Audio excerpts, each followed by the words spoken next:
How's it going, Blue Raider Nation? I'm Connor Smith, and I'm here with Shane Pickering from GoMiddle.com. We're outside the beautiful SAPC/Floyd Stadium on this Friday afternoon, evening, whatever you want to call it. Tomorrow, the Blue Raiders kick off at 6 o'clock against Marshall, and two of the Blue Raiders' key defenders are questionable, with inside linebacker Alex Mitchell and cornerback Trayvon Farrell. Coach Mason said on Monday in the press conference that there's no updates as of now, but they are working to get back. If they can't go, it's likely going to be Muaz Bayard and Jackson Lowe filling in for those two spots. Shane, you've watched a lot of Jackson Lowe over the last year or so. You've talked to Coach Mason about him.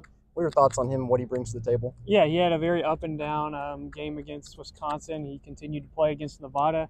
He's a young guy, so you're going to deal with the mental, just the lack of mental reps against the speed of the game. But he definitely has talent. He's shown he can stick against Wisconsin. He's shown he can stick on the field against Nevada. This is a game where Marshall maybe is looking to run the football, so he shouldn't have as much pressure.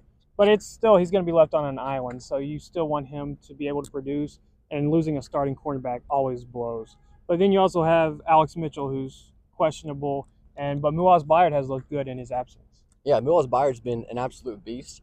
He's a guy that's been here for this is his fourth season at Middle Tennessee. Didn't really get a whole lot of playing time the last couple of years. Saw a little bit of reserve time last year. Reserve time against Austin Peay. Stepped into the starting rotation against Wisconsin and was phenomenal. I think he had close to 10 tackles, a couple TFLs. Was really good against Nevada last weekend. He's a guy that doesn't fill the shoes of Alex Mitchell, but he's pretty dang good. He's sort of that Parker Hughes kind of player, in my opinion. I agree. Just flies around the football field. Makes negative plays, plays good coverage, just does everything you want in a middle linebacker. I like him a lot.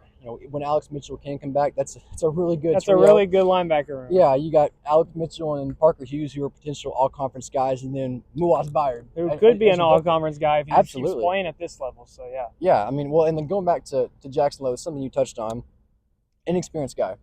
He had some good things, also had some things that he would really want back against Wisconsin. Last week against Nevada in Reno, you saw him make more plays, was more consistent. Didn't really get beaten coverage as much, just because he's got a week under his belt. And even in football, in any sport, in life, whenever you get an experience under your belt, a game under your belt, snaps, whatever, you become more acclimated. And I think that's what we saw with him against Nevada. But what have you seen from him going from week one, his first start against Wisconsin, to Nevada? I just think he looks more comfortable out there. He's got the good size, he's got the physicality, he's got the athleticism where he can play. Obviously, he's a defensive back that Derek Mason wanted. So yeah, good player. He has the talent for sure. It's just getting comfortable, getting acclimated, like you said, as he gets more experience. This is another opportunity for him if Trayvon Farrell does, in fact, miss the game, and just keep improving and getting more comfortable within a complicated defense that Derek Mason wants to run. Yeah, hopefully Trayvon Farrell and Alex Mitchell can both return to the field tomorrow against Marshall. If not, you've got two guys that, with Jackson Lowe, Coach Mason said against Wisconsin, it's going to be a really good cornerback, trust. And then Muaz Bayard, he said, quote, he's got that Bayard blood in him. He's a dog, okay? So two players that can fill that role pretty well. Like I said, hoping you get both Farrell and Mitchell back, but if you can't, you're still pretty good.